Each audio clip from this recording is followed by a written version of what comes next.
All right, y'all. So last week I had the pleasure of interviewing Michael Astrue, who was the Commissioner of the Social Security Administration from 2007 through 2013. And if you know your recent history, you'll recognize that he headed the Social Security Administration throughout the last financial crisis. We spoke about the role of Social Security during a time of crisis and uncertainty, as well as the unique challenges faced by Social Security at a time like this, among many other things. Now, I know you don't want to miss that interview, but first, before I share it with you, let me just give a brief update from the IRS that I know will be of interest to some of you.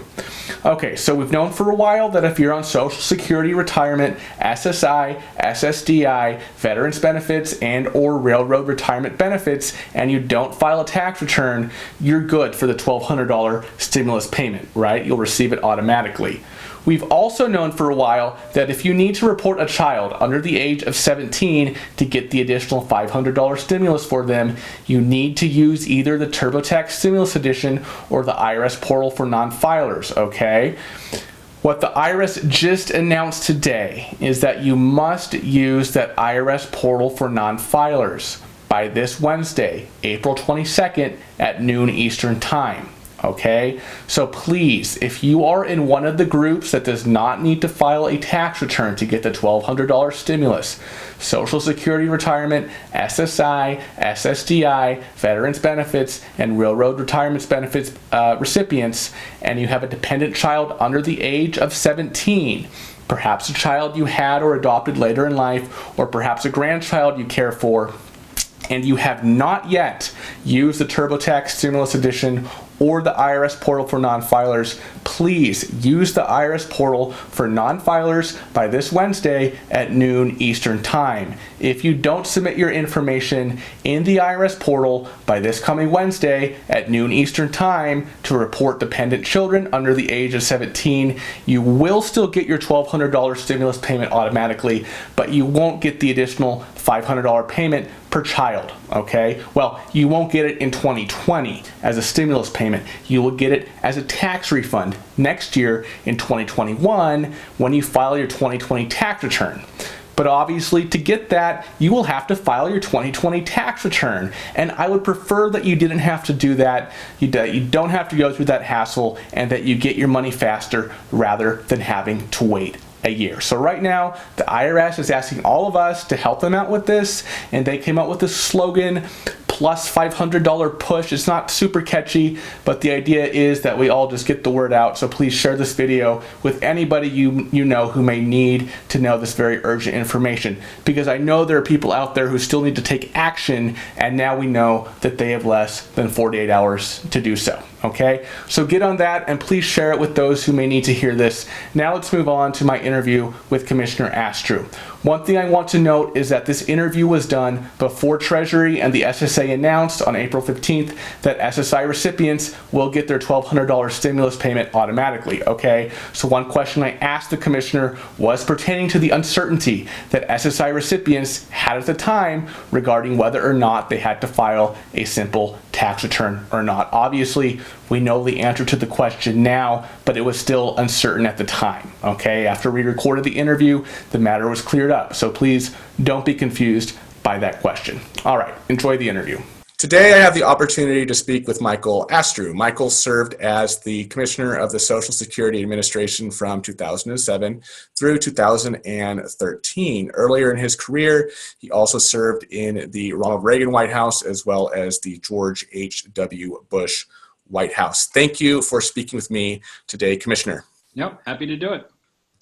Now, Commissioner, you've had a distinguished career in both the public and the private sphere. You served in the 80s and 90s in the White House. Then you had a career in biotech that lasted over a decade at various companies and at various capacities, including that of chief executive. Now, how does a biotech executive pick up the phone one day and be offered the nomination to head the Social Security Administration?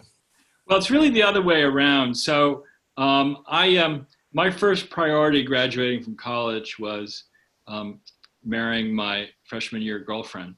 And I didn't really make the kind of plans that everybody else was making. And sort of a little bit by default, wandered down to Washington to do something that seemed like fun, which was to work on Capitol Hill. So the call to public service came first. And after a little while, I decided I wasn't going anywhere terribly quickly. I sucked it up to go to law school, tried to do the establishment things, but then I got another call to public service in '85. And so I stayed there through almost the end of '92, and then came back home and practiced law very, very briefly, and then got the call to be general counsel at Biogen, which, against the advice of pretty much all my friends, including my two biotech friends at the time, I said yes to, because I think at the time, biotech was viewed as sort of a pretty fragile industry. And that was sort of like, well, why would you give up a partnership in a major Boston law firm to go work in a biotech firm?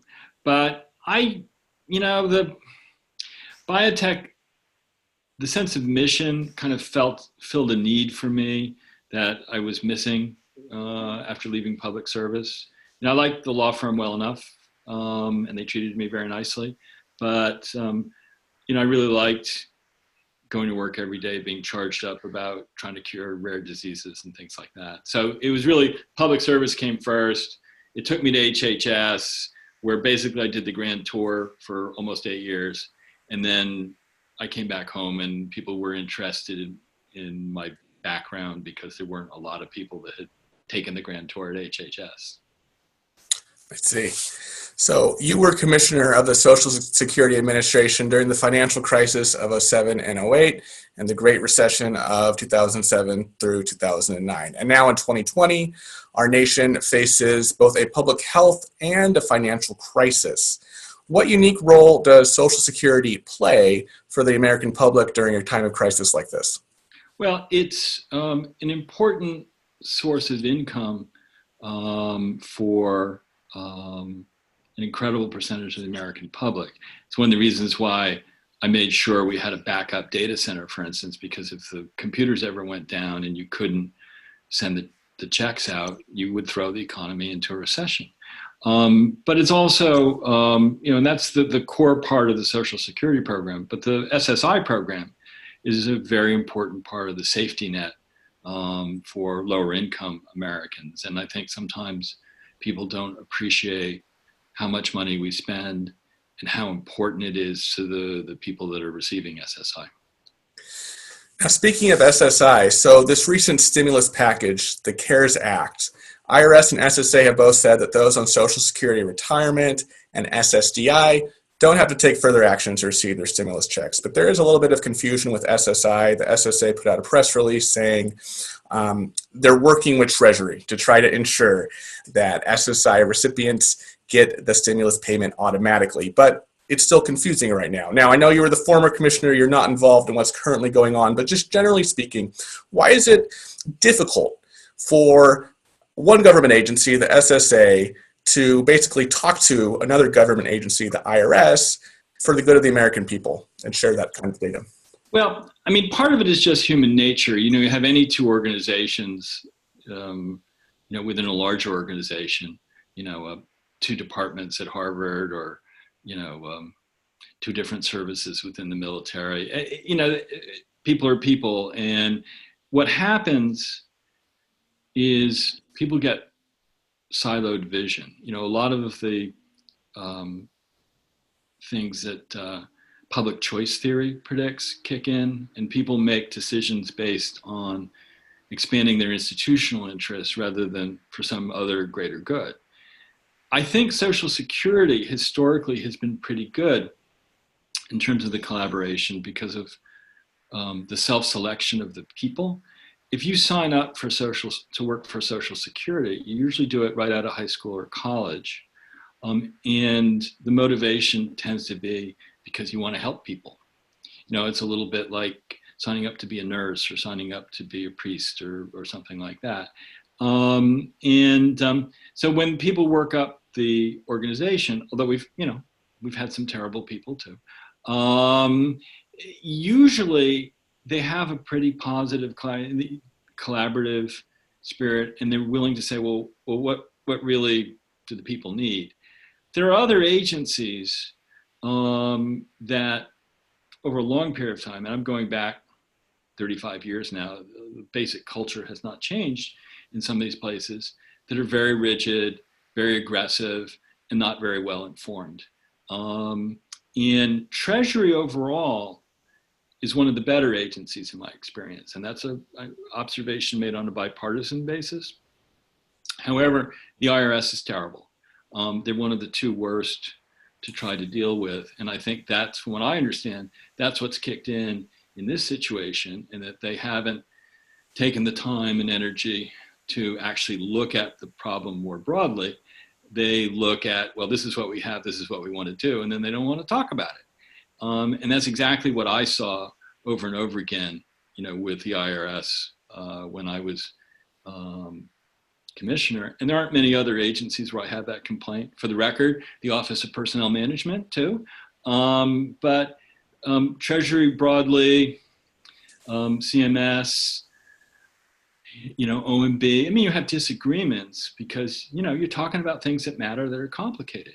But usually I felt like people on the other side of the table were trying to solve a problem. It didn't feel that way when I was commissioner with IRS. Okay, I see.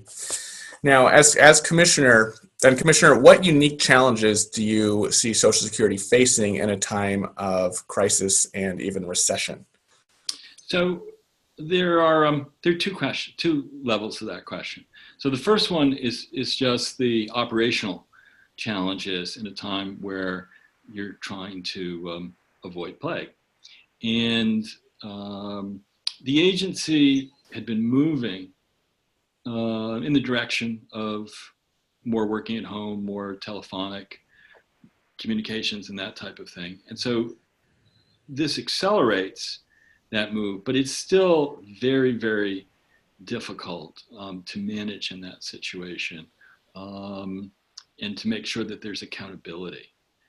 It's a very large, very complicated system.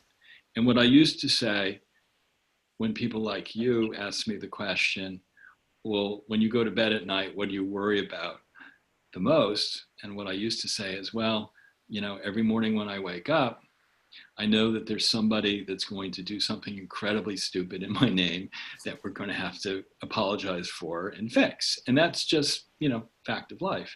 But it is going to be, the systems are set up still in terms of accountability based on old models. And when all of a sudden you lurch into so many people working at home, the rules on contacting claimants get tricky because typically we have not called people because all the fraudsters calling from India and Eastern Europe, they call. And so we've been telling people, I should say they, I should stop saying we, the agency's been telling people for quite some time, somebody calls as a claim representative, be very suspicious of fraud. Well, all of a sudden that's, very difficult. So I have a lot of sympathy for everyone who's there now because it's tricky.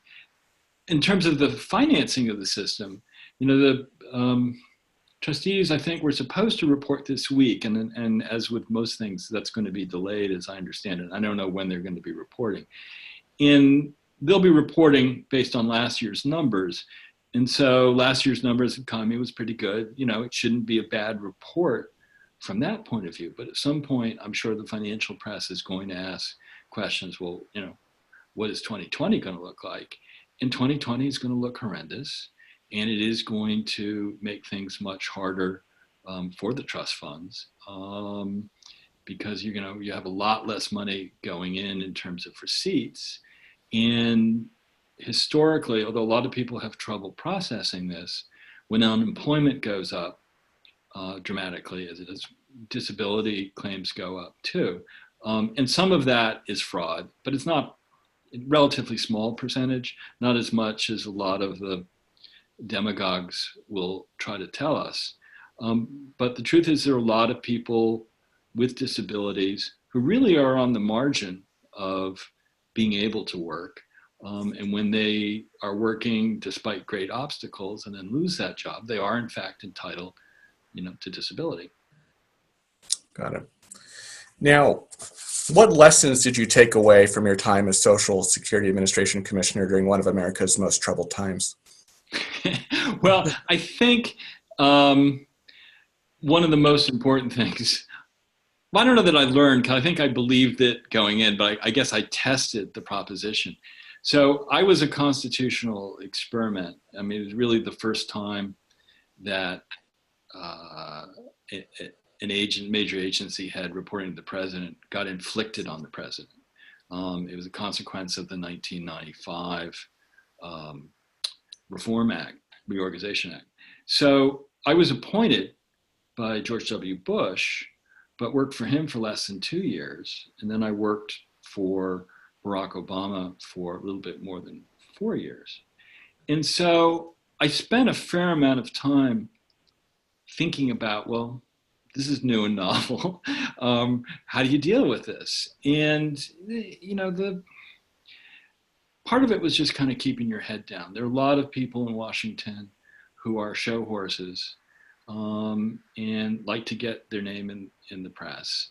And my observation is that tends to cause resentment, and you become a subject for attack if you do that. And if your base is really strong and you don't really care what happens next, because you're going to go out and be a lobbyist or something, well, then it doesn't really matter. But for me, it was pretty important to finish the 6-year term. Nobody had done 6 years since the great Robert Ball in the early 60s to the early 70s. And I had been asked very explicitly by the Bush White House, you realize if you're taking this job, you're not just working for George W. Bush. The statute says this is a 6-year term, and we want you to commit to the full 6 years. And so, I'm kind of old-fashioned and said, yeah, I'm going to try to do this. So keeping the head down, trying to be very careful to stay nonpartisan, which is a lot easier at Social Security than a lot of other agencies. And in fact, it was easier because the agency does tend to get overlooked in the media.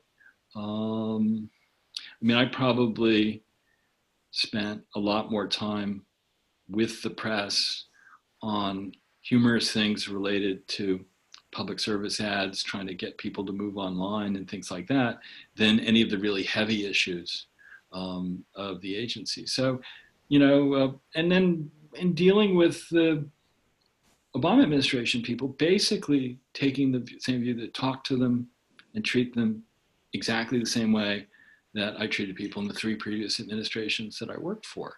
And that worked pretty well, on the whole. There were some exceptions, but, even within Republican administrations, some of the worst arguments I think I've had in government were within Republican administrations. And it was, I think, worked very well early in the Obama administration. They came in, I think, on a very high note on bipartisanship. Over time, I think the culture in Washington corroded a lot of that feeling. So it got harder by the end, and there were some pockets of places where I think people did treat me badly. But for the most part, it went better than you could reasonably expect. And I had some very high-class people, like Chris Liu, who was the cabinet secretary, who was a class act and went out of his way to try to make sure that, I was treated properly, and he succeeded. Let's talk a little bit about the media and how they like to, every few months, come up with a story that Social Security is broken beyond repair, and they have some projection saying it's going to be out of money in such and such year. So, in your opinion, is Social Security broken? And if so, what can Washington do to fix it? Well, this sounds like a very non-millennial answer, but it's a binary question. And I don't really look at it that way. There is a serious problem in terms of the financing of the system, that we are looking at some point in the mid-2030s, maybe even the early 2030s, we're looking at a dramatic reduction in benefits happening automatically if there isn't other change. And for me, that's a very serious problem. On the other hand, I see polls where they poll young people and say, what do you believe is more likely to happen? That we will, identify UFOs, or you'll get a social security check? And they go for the UFOs.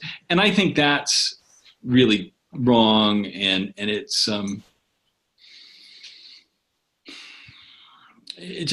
something that the media should not be fostering, and it often does.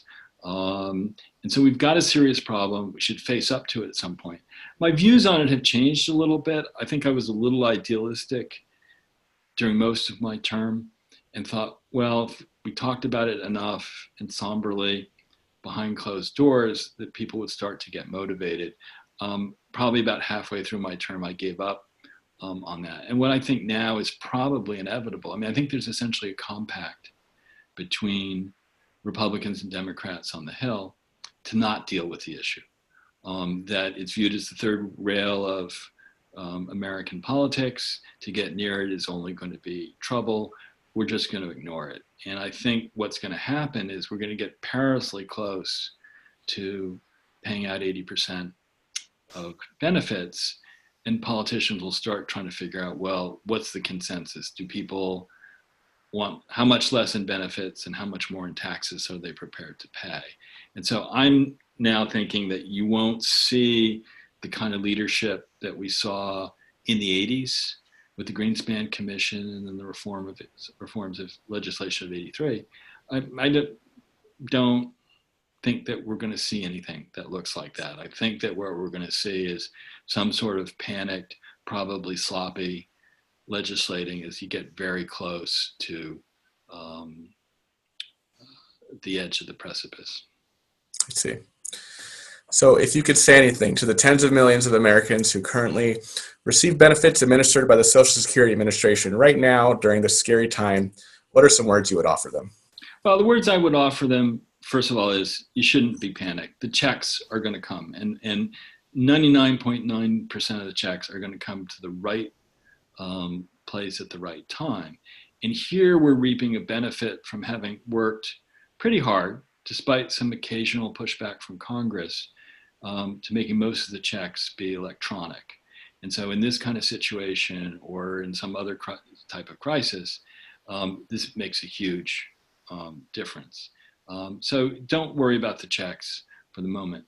If there is some issue, and a relatively small percentage of people really have things that they need to go into an office and talk to the agency about, then you have to be patient. You have to realize that they're dealing with the same issues that people are dealing with in grocery stores and police stations and schools and all that kind of thing. And just stay calm.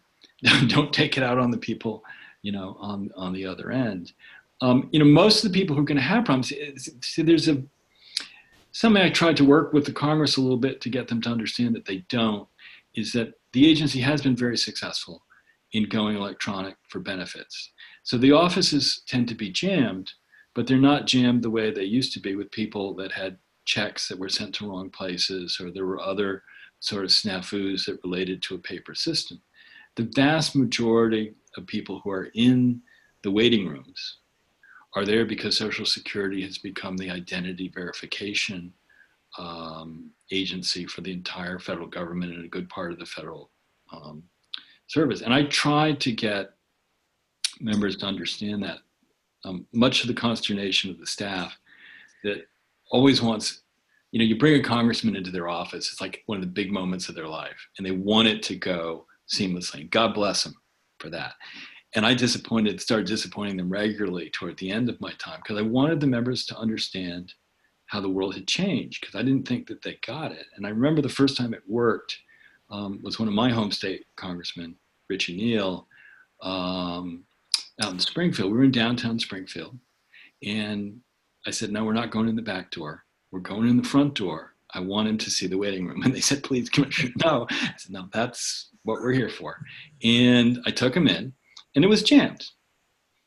And I said to him, about how many people do you think you see here? And he said, about 60. I said, that's right. And I said, and how many people do you see here over the age of 60? And he looked around and said, 4, 5.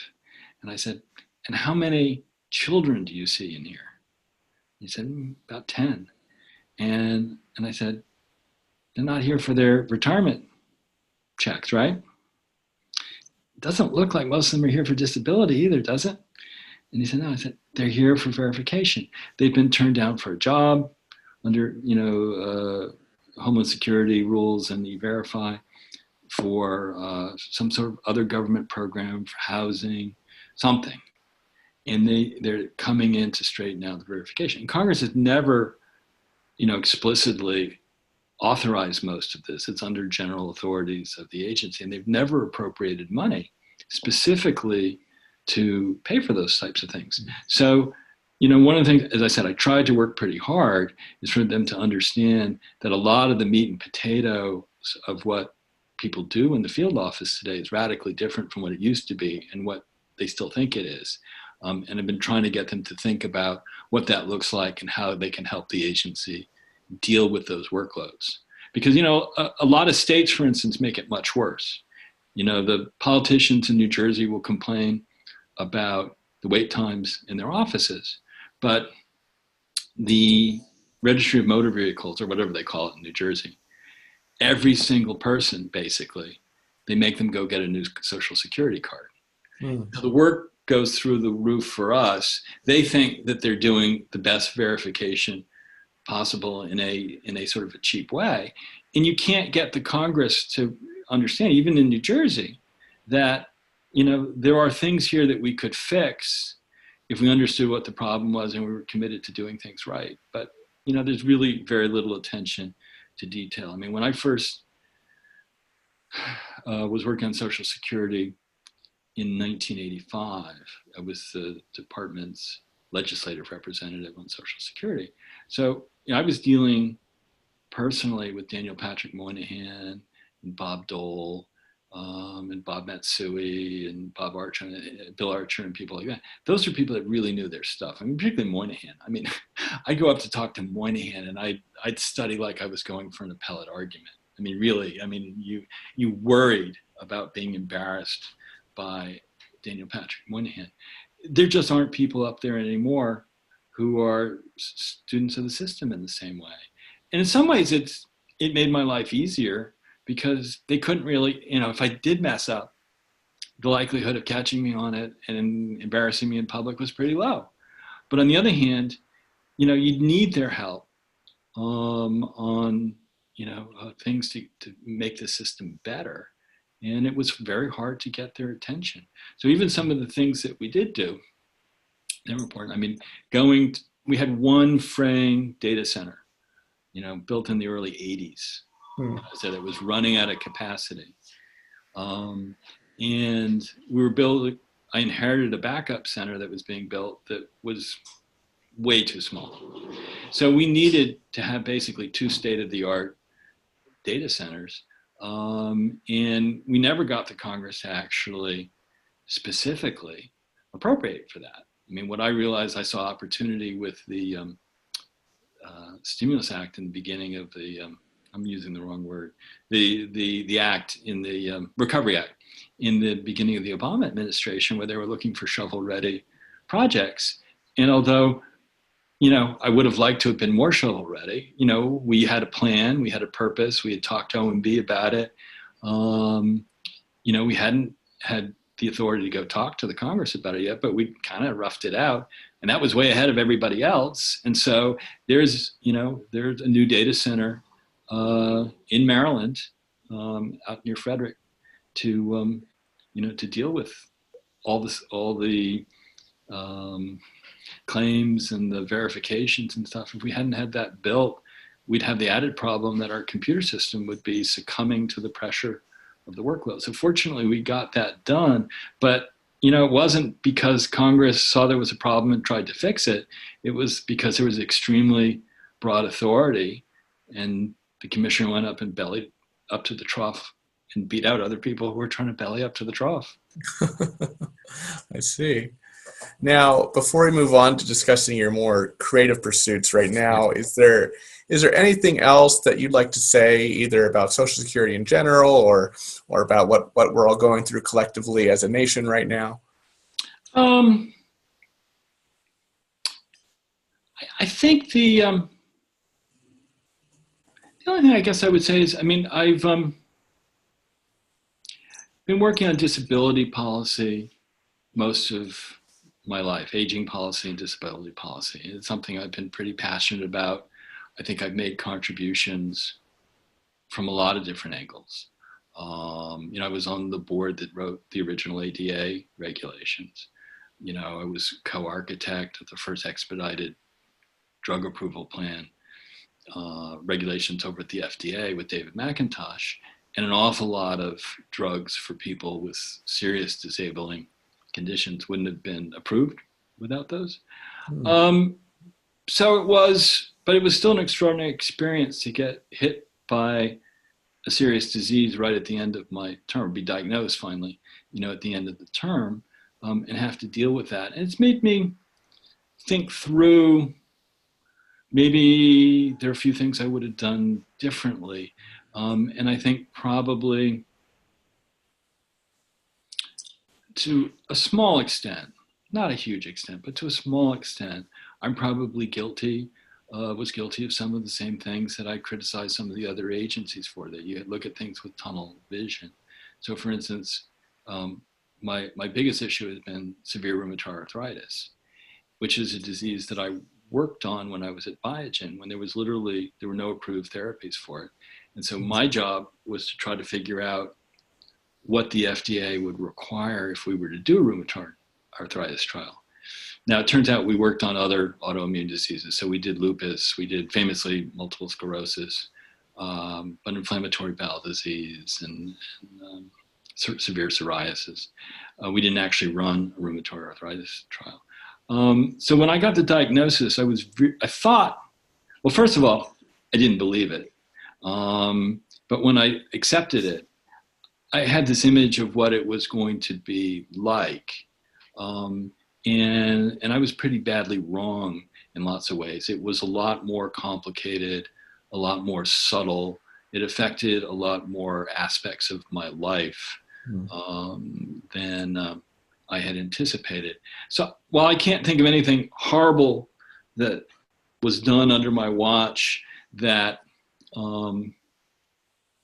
because I probably did have a little tunnel vision from not having experienced it, I'm sure in hindsight that, when certain things came up, I probably would have asked slightly different questions and poked in different areas and tried to make sure that certain things got right, where I just didn't have the knowledge base to ask those questions back then. I see. Now, to close us out, Commissioner, tell us a little bit about AM Jester and what you're doing these days. So I've I suppose there's some irony to somebody who retired as theoretically, the country's highest ranking official relating to retirement, that then had some difficulty with his own retirement. Part of it, in my own defense, was I didn't anticipate it coming at 56. I thought I had a lot more time to go and intended to work again, and actually did kind of a trial work effort the way a lot of disabled people do. So I took an interim CEO job, which went fine. They wanted me to stay, and I did it for 5 months. And I said, I can't put myself through this. Is just dragging the life out of me. And I was getting worse at that point in time. Some of it was the disease, but a lot of it was the treatment, because they had me on a couple of chemotherapy drugs, which, particularly one that builds up in your system over time. And it just really started feeling terrible. So I tried to go back to work full time. I couldn't do that. I've been on some boards. I've generally not found that to be very satisfying. I think when you're used to running organizations, being part of a committee that has very limited authority is frustrating. And I think that people are not quite as transparent and honorable on boards as they used to be, because I've had a couple bad experiences. So I've thinned down the boards. So I'm only doing my favorite, the National Alliance for Hispanic Health. And otherwise, I'm pretty much writing full time. So I write original poetry. I do translation of poetry, usually with major university presses.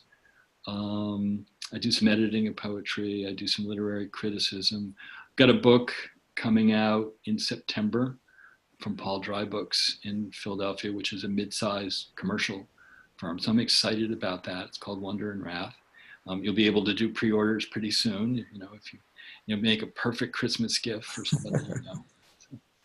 That was Wonder and Wrath? Wonder and Wrath. Wonder and Wrath. Okay. And if people want to read your existing poetry, where would be the best place they could do that? There are a number of places you can go. I do have a website, amjuster.net, and that's one place you can go. There are certain journals that I've submitted a lot to. So you can look at the archives of First Things, where I'm actually the poetry editor these days, Okay. too, and published a fair amount there. I believe you can go back. It's changed hands, but there was a journal called The Formalist that kind of handed things over to a journal called Measure, and then now is electronic only, called Measure Review. And I think they've got a fair number of them in their archives as well. All right. And if someone did want to pre-order Wonder and Wrath, where would they go? Well, what I encourage is we don't need to build up Amazon anymore than we have, right, aside from the fact that I'm annoyed by how much they've messed up attempts to deliver groceries to me. But you really do want to support the publishers by ordering directly from them if you can. Mm. When you order through Amazon, they pay very little. They drive a very hard bargain with independent publishers, and most of the independent publishers are really suffering now. And so if you're interested in the arts generally, it may cost you 50 cents more or something like that, but really, today, call up your local bookstore and do your orders through them. When the coronavirus fades away, go into the store and, order for them and maybe pick up something else. And I think that, we've gotten a little too hooked on doing everything online. And I do think that Amazon is sucking a lot of life out of the presses. In addition to the fact, they compete with the presses as well. So, order it from Paul Dry Books directly in Philadelphia. They've got, website, and it's a general advice. If you're interested in any kind of book, if you can order it directly from the publisher, then I recommend it. Right on. Well, thank you so much, Commissioner, for your time today. It was great hearing from you and hearing your advice for people today. And thank you for your service to our nation. Thank you very much. Appreciate the time. Thank you.